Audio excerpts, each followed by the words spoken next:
Libro cuyo autor es Juan Ángel López Díaz, coronel retirado de Infantería de Marina. A lo largo de su carrera ha escrito numerosos artículos en el ámbito de la estrategia y del pensamiento naval, y desde su retiro ha escrito 3 ensayos históricos: Panamá, corazón del Imperio Español; Martín Alonso Pinzón, un olvido injusto, editadas ambas por Editorial Almuzara, y ahora pues nos viene con un nuevo libro, Epopeyas Magallánicas, rumbo a las Molucas. Bienvenido, Juan. Muchas gracias. Permíteme... Muchas gracias por presentarme otra vez y darme esta oportunidad. Permíteme que te tutee, Juan. Por supuesto. Le iba a comentar, bueno, con un currículum así, desde luego desde el desconocimiento no se escribe, desde luego, para nada, ¿no? Pero estaría bien que tú nos contaras qué podemos encontrar en este libro.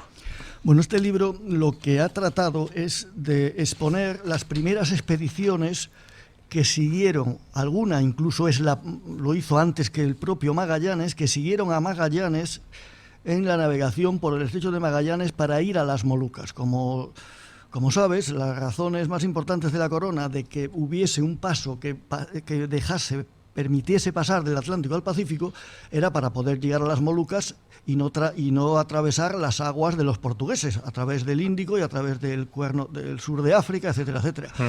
Y esa fue la razón del viaje de Magallanes. Una vez que se descubrió el paso, pues hubo 6 expediciones en apenas un periodo de 20 años que trataron de ir a las Molucas. Pero el resultado de estas 6 expediciones fue un poco un fracaso, vamos a llamarlo así, porque de 25 naves, solo una llegó a las Molucas, y la corona vio que era difícil hacer este trayecto. Total, que en un momento dado la corona decide vender las Molucas con derecho de retracto, es verdad, es decir, que la corona en cualquier momento podía recuperar las Molucas, pero no ejerció este derecho. Total, que vende las Molucas a los portugueses, y estas son las 6 únicas expediciones que hubo por mar, por supuesto, a las Molucas, y yo creo que eran muy desconocidas y que alguien debería de tratar sobre ellas. Juan, ¿qué papel juegan las especias en todas estas aventuras? Bueno, por supuesto, es una magnífica pregunta, porque realmente el papel de las especias es fundamental. Cuando regresa Elcano, que solo, como sabes, de todas las naves que sale Magallanes, solo regresa la Victoria de Juan Sebastián Elcano, esa sola nave con 19 tripulantes, luego llegan algunos más, trae 8 millones de maravedíes de ganancias, que era lo que había costado toda la expedición, los 6-7 barcos de Magallanes. Entonces, claro, eso fue una cosa asombrosa para los comerciantes y geógrafos de la época. Los geógrafos, por supuesto, confirmar, aunque se sabía desde los griegos, que la Tierra era redonda. Y para los comerciantes, pues claro, aquello era un filón, porque un solo barco podía traer una cantidad de dinero enorme para la época, y fue lo que provocó que hubiera estas 6 expediciones.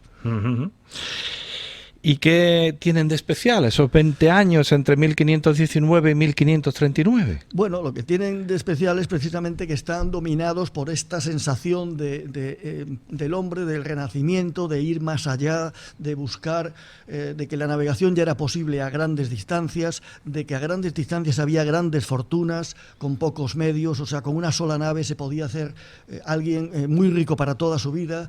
Luego, además, se daba conocimiento de otras civilizaciones, del mundo asiático, de que había más tierra que Europa. O sea, que hasta esa época Europa era lo único que había prácticamente, y el Oriente Medio, parte del Oriente Medio. Pero toda la tierra, no solo América, que también, claro, América. O sea, fue un periodo de absoluto resplandor en la historia de la humanidad.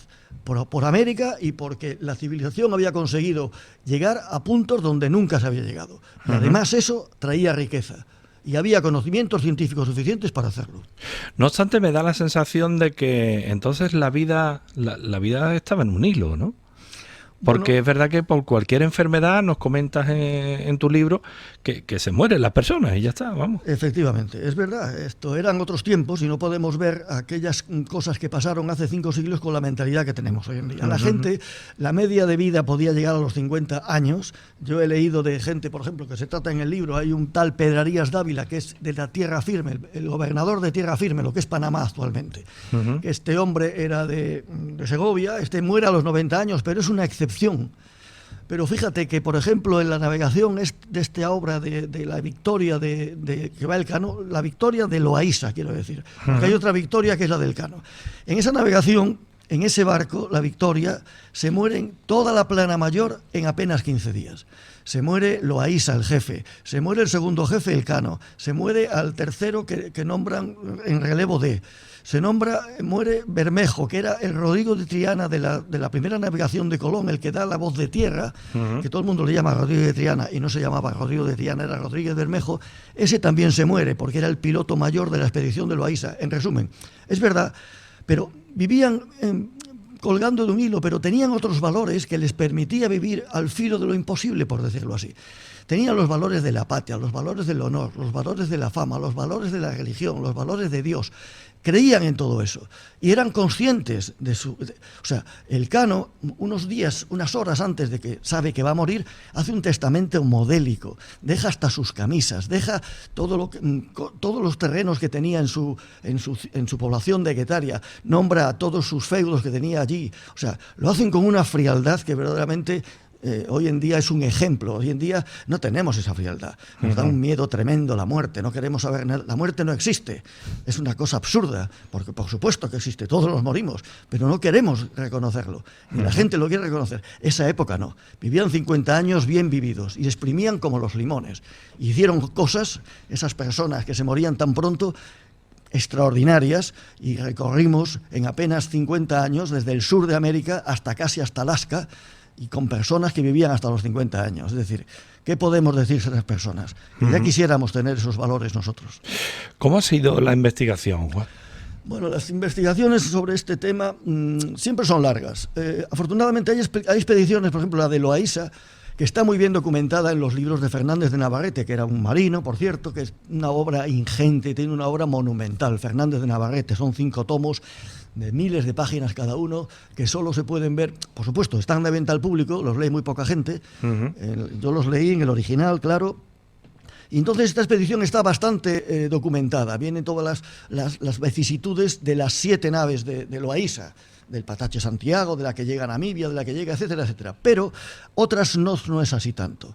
O sea que, por ejemplo, las naves del obispo de Plasencia, que es una expedición muy desconocida de un obispo de Plasencia, sí, de Carvajal, que bueno, tiene dinero y decide, tenía un cuñado que era el virrey de México, que es el que lo anima, oye, vete a las Molucas, etcétera, monta una magnífica expedición con unas naves fantásticas, las hace en el norte, en Cantabria, en Galicia, etcétera, etcétera.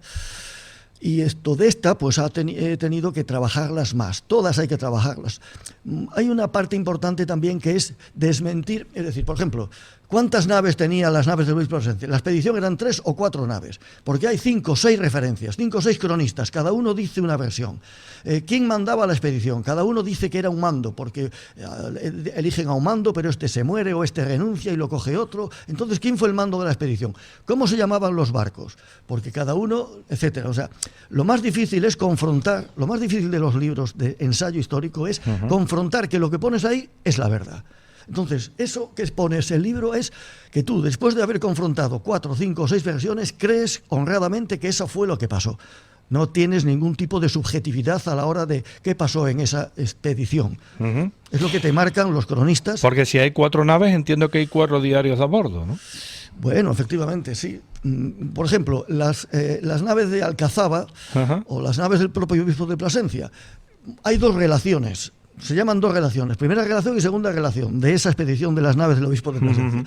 Una es del capitán de una de las naves que, como no se sabe cómo se llamaba, un historiador llamado Goebel le puso de nombre incógnita, porque es la nave que se supone, es muy importante esta nave, porque se supone que es la que descubre por segunda vez las Islas Malvinas, que como sabes hay un tremendo contencioso entre Argentina y el Reino Unido de la Gran Bretaña por las Islas Malvinas. El tema del Reino Unido es un gran robo, porque las Islas Malvinas fueron descubiertas por los españoles en 1520, la navegación de Magallanes, y redescubiertas por el obispo de Plasencia en 1539.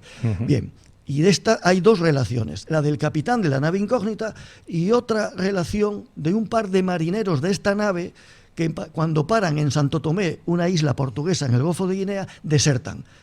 Y cuando llegan a Lisboa los detiene el embajador de España y les hace otra interrogatorio, de lo que sale una segunda relación. Entonces, de lo que hizo la nave incógnita hay dos relaciones y tú tienes que sacar factor común, que fue lo que realmente pasó, las fechas, etcétera, los puertos en los que estuvieron, etcétera. O sea que eso es quizá lo más interesante. Juan, ¿cómo ha evolucionado la escritura desde aquel libro Panamá, Corazón del Imperio Español hasta este? Bueno, pues ha evolucionado, digamos que dejé el tema de... Todo esto empezó por la primera obra. La primera obra es Panamá, Corazón del Imperio Español, que con él llego a tierra firme. Panamá es tierra firme. En aquella época se llamaba la Gobernación de Tierra Firme. Luego va cambiando de nombre, etcétera. Y entonces, a través de ese libro, empecé a descubrir, a preguntarme por qué los Pinzón no eran conocidos, por razones que no vienen a cuento.